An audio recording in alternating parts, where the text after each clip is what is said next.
Healthcare, that's still the main sticking point in the government shutdown. Grady Trimble joining us from Capitol Hill. By the way, Grady, welcome back. It's always good to see you again. Okay. Now, the Democrats want to extend Obamacare subsidies. Okay, if they get their way, who gets the money? Where does it go? Stuart, it would be taxpayers paying for people who get their insurance through the Affordable Care Act marketplace.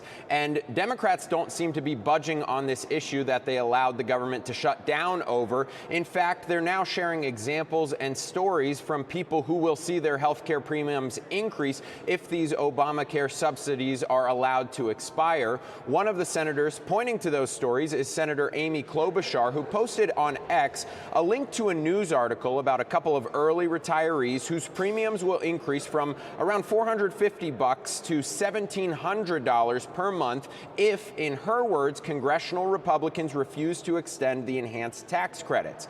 But social media users in the comments were quick to point out that these people she's talking about chose to retire before they were eligible for Medicare and are now benefiting from taxpayer-funded subsidies for their health insurance through the Affordable Care Act. And those social media folks are not too sympathetic toward that couple and other early retirees, to put it mildly.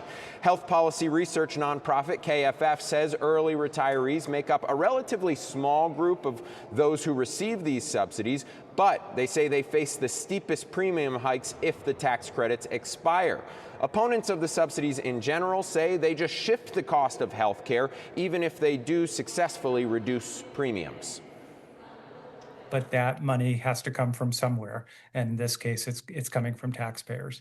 So extending these ACA premium tax credits would provide significant premium relief for ACA enrollees, but it would mean $350 billion in more federal spending over the next decade.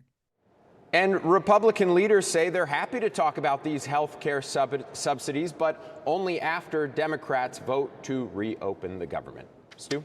Great. It's good to have you back.